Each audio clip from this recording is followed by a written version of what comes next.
இந்த கணக்கு வாத்தியார் ஏன் எப்பவும் என்னையே கேள்வி கேக்குறாரு? எனக்கு கணக்கே பிடிக்கல. ஏய் சுவாமி, நீ பயப்படாதே. கணக்கு வாத்தியாரை விட நான் நல்லா கணக்கு சொல்லித் தருவேன். அந்த வாத்தியார் உன்னை துன்பப்படுத்தினா சொல்லு, நான் இருக்கே. சுவாமிநாதன், இந்த கணக்கு பதில் என்ன சொல்லு?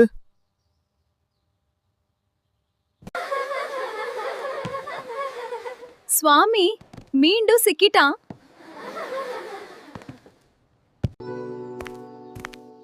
இன்னைக்கு பள்ளிக்கூடம் போகவே மனசில்ல. ஹே சுவாமி, வா சேர்ந்து போகலாம்.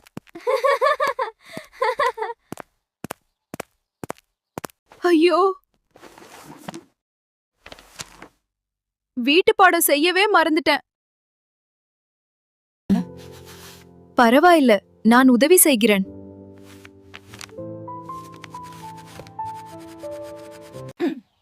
யாரும் என் நண்பனை கிண்டல் பண்ணக்கூடாது.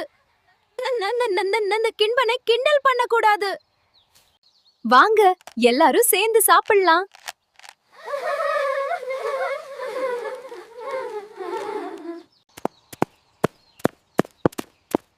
பந்து இங்க போடுறா.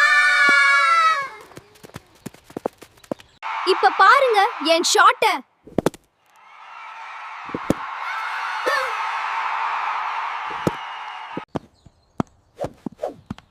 இத கண்டிப்பா அடிக்க முடியாது. ஐயோ,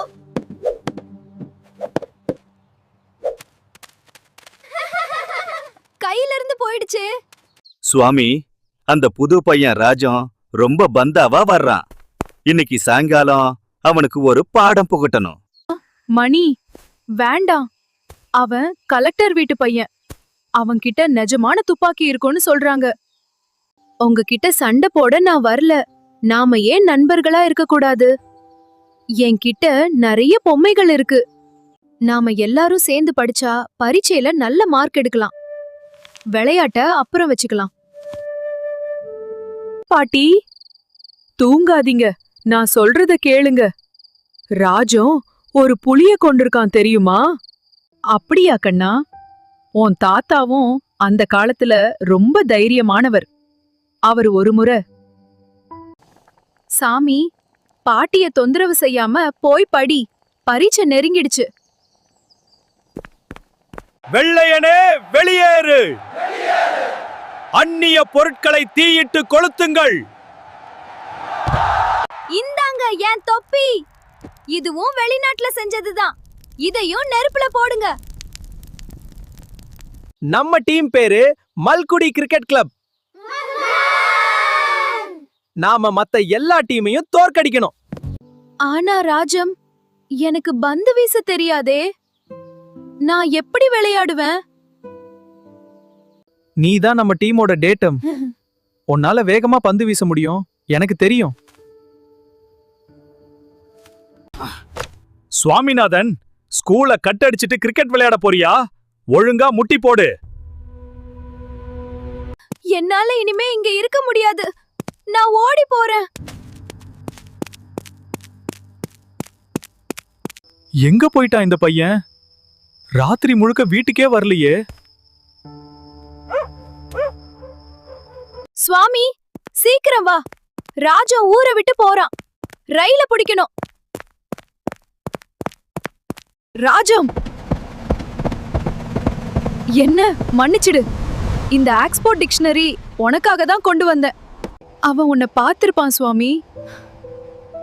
அவன் உன் மேல கோபமா இல்ல.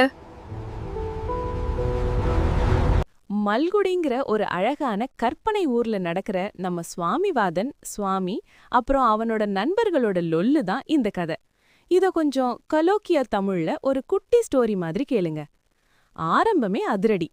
நம்ம சுவாமிக்கே ஸ்கூல்னாலே அலர்ஜி. முக்கியமா அந்த கணக்கு வாத்தியார் வேதாநாயகம்னா அவனுக்கு 7ஆம் பொருத்தம். சுவாமிக்கு ஒரு செட்டு நண்பர்கள் இருந்தாங்க. செம்ம அறிவாளி சங்கர், எப்பவும் எதையாவது சாப்பிட்டுக்கிட்டு இருக்கிற பி, அப்புறம் ஊருக்கே பெரிய ரவுடி மாதிரி சீன் போடுற மணி. இவங்க கூட சுத்துறது தான் சுவாமிக்கு பிடிச்ச வேலை. புது என்ட்ரி. ராஜம்னு ஒரு புது பையன் ஸ்கூல்ல வந்து சேர்றான். அவன் ஒரு போலீஸ் மேலதிகாரியோட பையன். ஆரம்பத்துல அவனோட கெத்த பார்த்து நம்ம மணிக்கும் சுவாமிக்கும் சம காண்டு. யாருடா இவன் நம்ம ஊர்ல வந்து இவ்ளோ சீன் போடுறான் அப்படின்னு சண்டைக்கு போனாங்க. ஆனா போற ஏகத்துல ராஜம் அவங்க கூட ஃப்ரெண்ட் ஆகிட்டான்.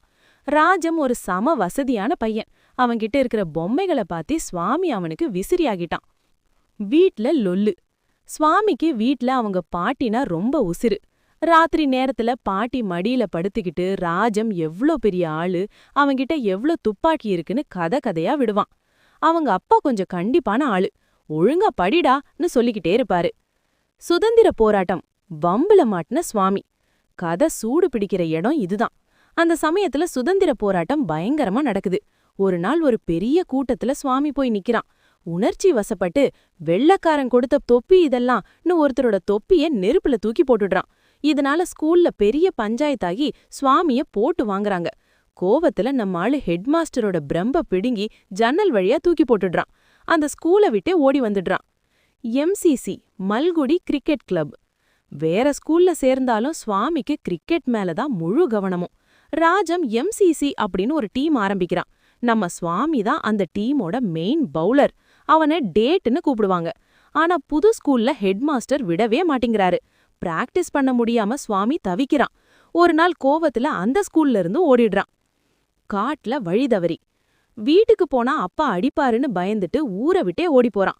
ராத்திரி முழுக்க காட்டுல வழி தெரியாம பயந்து போய் கிடக்குறான். ஒரு வழியா ஒருத்தர் அவனை காப்பாத்தி கூட்டிட்டு வராரு. ஆனா அதுக்குள்ள எம்சிசி ஆட வேண்டிய முக்கியமான கிரிக்கெட் மேட்ச் முடிஞ்சு போச்சு. சுவாமி இல்லாததால டீம் தோத்துடுச்சுன்னு ராஜம் சம கோவத்துல இருக்கான். கடைசி காட்சி. ஒரு எமோஷனல் பிரிவு. ராஜத்தோட அப்பாவுக்கு வேற ஊருக்கு டிரான்ஸ்ஃபர் ஆகிடுது.